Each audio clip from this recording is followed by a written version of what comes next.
allegedly died after being attacked by another dog near the coast earlier this month. The campaign, called the Sweeps Army, aims to raise awareness about keeping dogs safe on walks and is raising funds for an indoor exercise field. Tasha Atwood trained the puppy and said it was a great shock. I was just absolutely traumatised. I mean, Brenda sent me a text message and I just felt like I fell through the floor. I had to keep rereading the message, and then I tried to ring Brenda, and Brenda just couldn't speak. Indonesian dog. That's a little bit later. I'd love to hear from you if you've ever been in that awful situation where you're out with your dog and it got attacked, or maybe your dog attacked someone else's, or maybe you got caught up in the middle of it.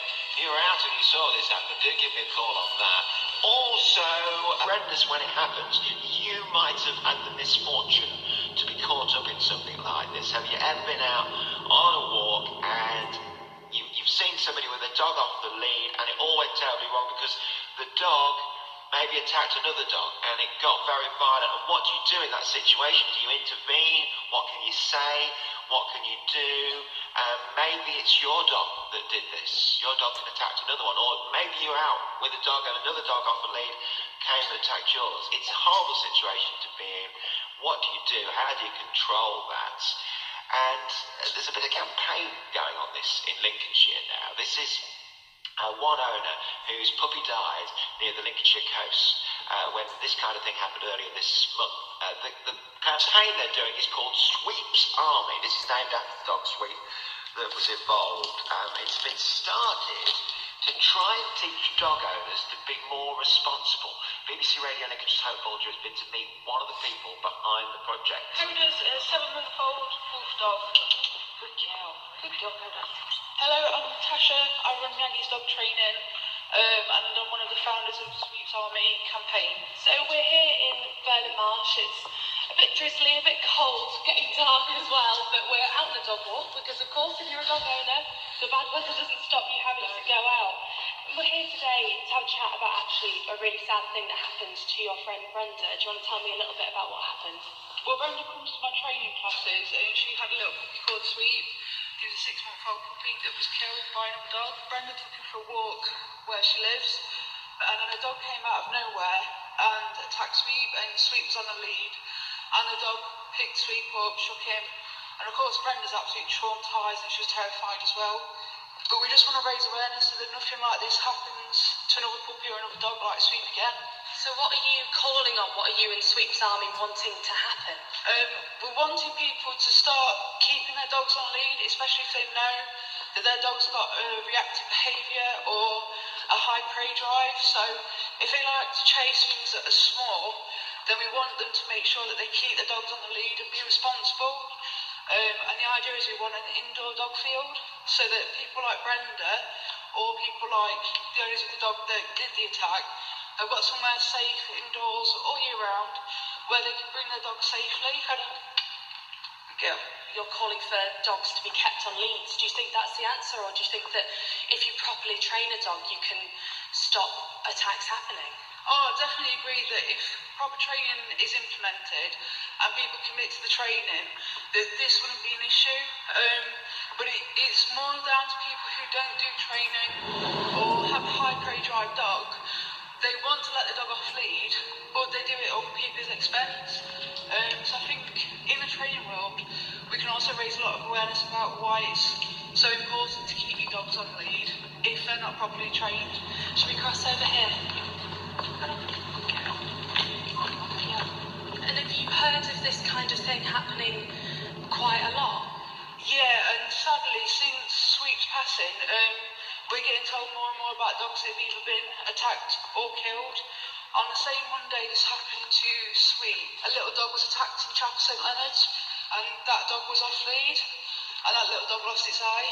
So we definitely feel there's like a call for awareness, and that something needs to be done because the laws just aren't strong enough in our country to stop this from happening. And for lots and lots of people, dogs, they're not just a pet, they're part of the family. And when you see how upset Brenda and other dog owners are, it just shows how important this is. Absolutely, yeah, because Brenda's been absolutely beside herself. She's had to take diazepam tablets as well, prescribed by the doctor. Every time I've seen her, I spoke to her, she's just been in tears, and it's been 3 weeks. So it just shows that Sweep was her whole world. Definitely. Well, thank you very much for talking to me, and you can find out more about Sweep's Army by heading over to Facebook.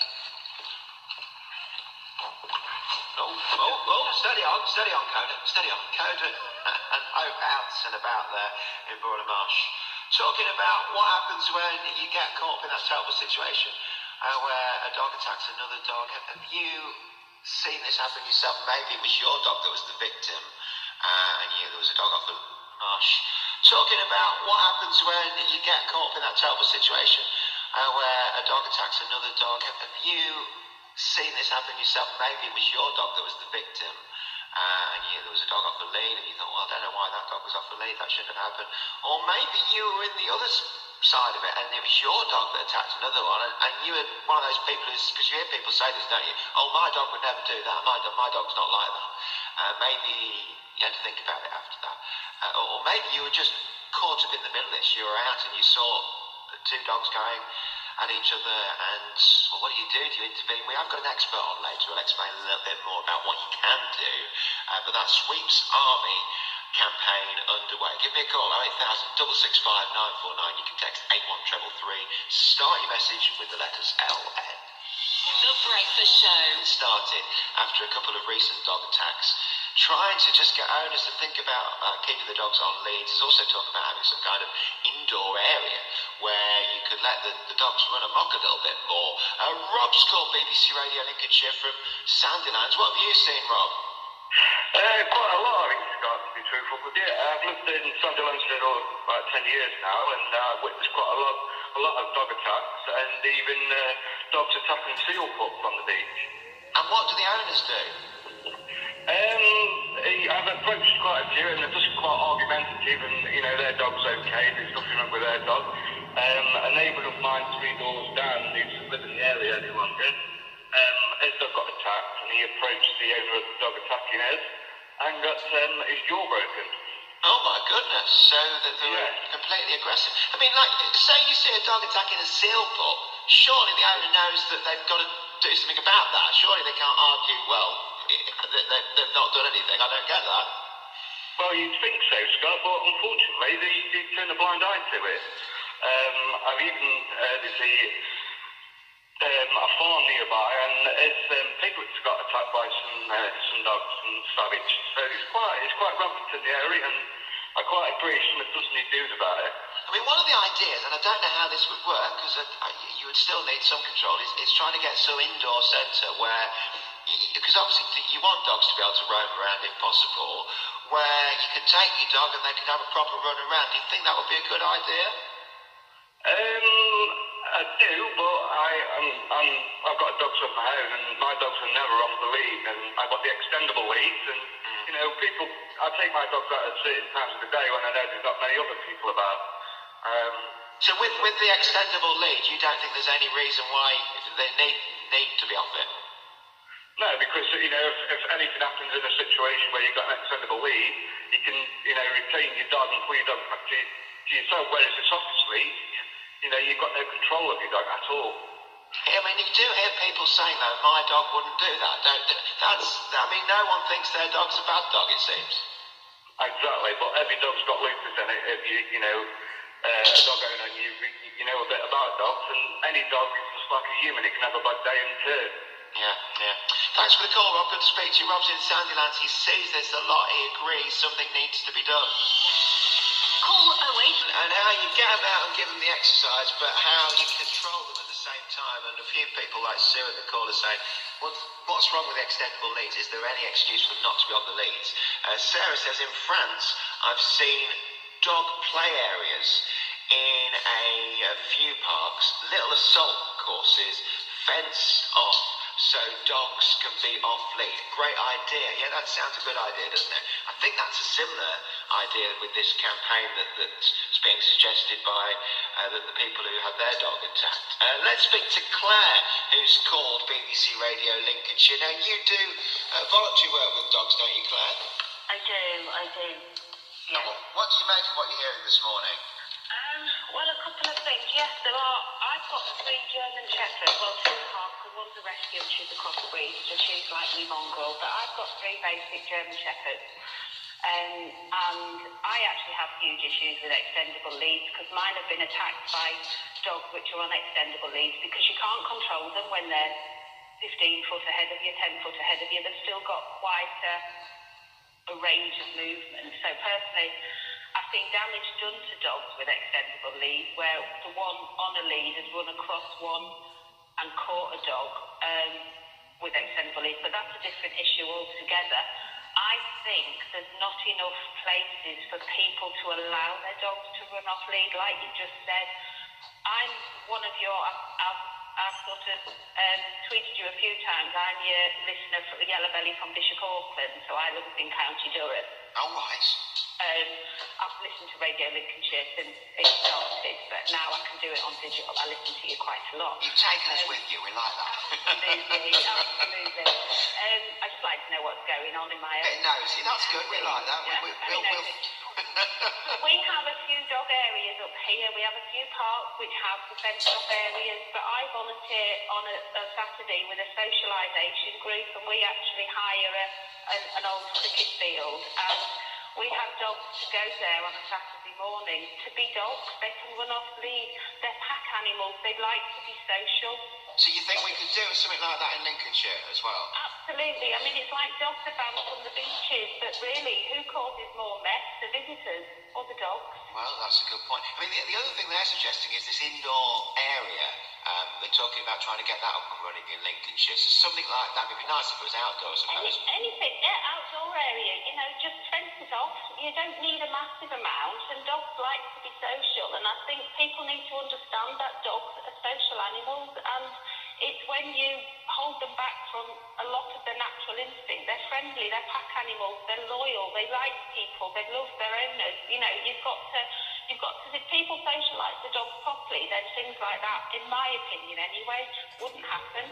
Claire, lovely to speak to you. Thanks for taking us with you to Bishop Auckland as well. You're welcome. Welcome. Thank you.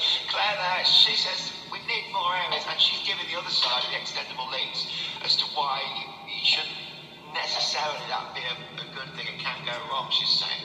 08000 665 949. What is the answer to this? Have we got a solution? Can we try and think of something? I mean, I suppose on the open spaces, have you got to be careful if you've got dogs there because they can still attack each other? I don't know. Or is it more of a controlled environment when you've got those assault courses or those indoor areas? You might have some views. 81333 on the text. Start your message with the letters LN. 8 minutes to 8. Campaign to try and stop dog attacks on the Lincolnshire coast is being welcomed by owners. It was started after a 6-month-old puppy died after it was allegedly attacked by another dog earlier this month. People behind the campaign want to raise awareness about keeping pets safe on walks and is raising funds for an indoor exercise field. Caller to this programme, Rob from Sandylands, says dog attacks have become a common problem.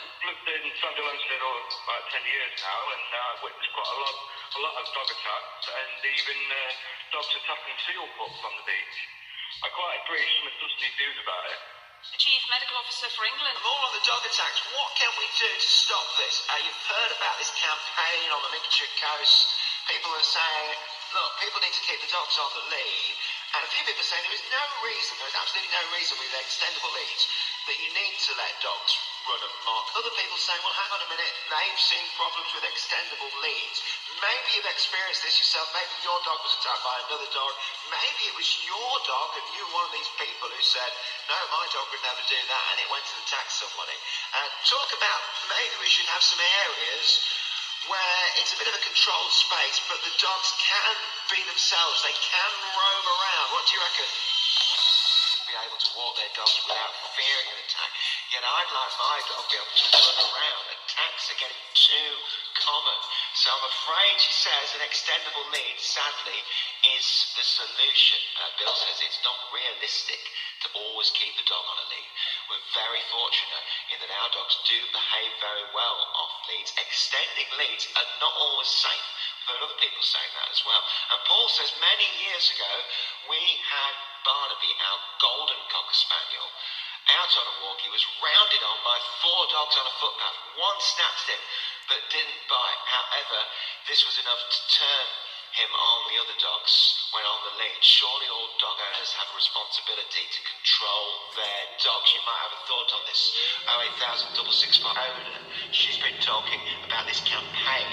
She's leading it. It's called Sweeps Army, after a dog that was killed after being attacked on a walk in Lincolnshire early this month. It's trying to help other pet owners avoid such tragedies. How does a 7-month-old wolf dog? Good girl. Good dog, Hoda. We're here in Burnham Marsh. It's a bit drizzly, a bit cold, getting dark as well, but we're out on a dog walk because, of course, if you're a dog owner, the bad weather doesn't stop you having to go out. We're here because you set up a campaign called Sweeps Army. Tell me a little bit about it. Okay, so Sweeps Army is about raising awareness for dogs being attacked by off-lead dogs after Sweep was killed. And we just want to make sure that everybody stays safe if you have dogs, because we see them as family members rather than pets. Sweep was one of my clients who's a 6-month-old puppy that was killed by another dog 3 weeks ago. He was on a lead and this other dog wasn't, and the owners were nowhere to be seen, and this has just been really traumatic for us all in the dog community. When you found out, how did you feel? I was just absolutely traumatised. I mean, Brenda sent me a text message and I just felt like I fell through the floor. I had to keep rereading the message, and then I tried to ring Brenda and Brenda just couldn't speak. But I just absolutely shell-shocked, and it's just not something that you expect to hear on a Monday.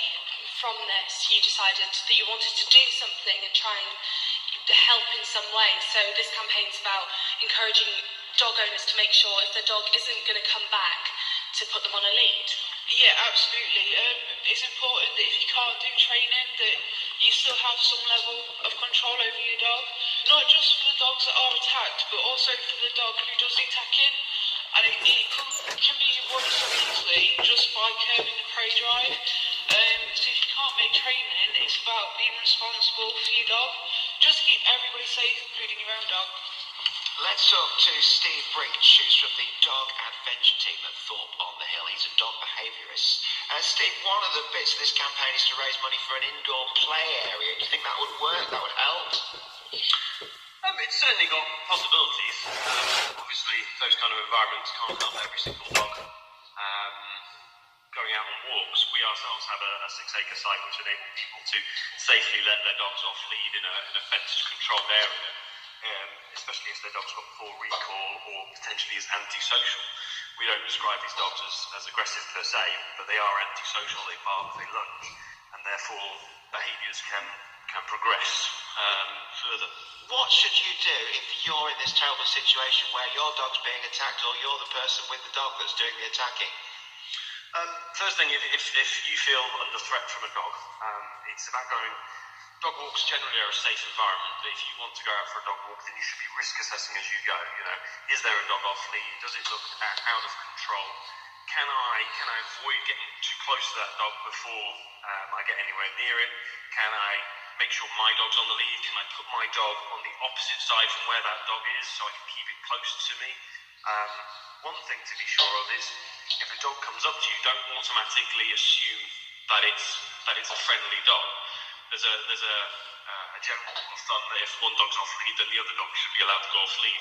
It doesn't work like that. We need responsible dog ownership. So to the other people who have let their dog off lead, your person who's doing this campaign is dead right. They need to be encouraging their dog to stay on the lead. If you can't recall your dog from 10, 15 yards away, there's a fairly good chance you're not going to recall it from 100 yards away. What about extendable leads? Because a lot of people have said there's no reason why you need to have your dog off an extendable lead. Other people say, well, no, extendable leads can cause problems themselves. I'm personally not a huge fan of them. It normally allows the dog a lot of freedom to make the wrong decisions, and people get a bit lackadaisical. It can allow the dog a bit of freedom to sniff and whatnot. I've personally seen them break. I've seen them snap. I've seen the dogs chew through it in one bite and run across the road and get hit by a car. I would prefer the dog more under control around your heel and inside, and that's where you should always, as much as possible, seek out a good dog trainer or behaviourist to help you sort these problems out. Well, I would expect you to say that as a dog behaviourist. Good to speak to you, Steve. That's Steve Breach there, who is a dog behaviourist, by the way. He's from the dog adventure team at Thorpe on the Hill. Let's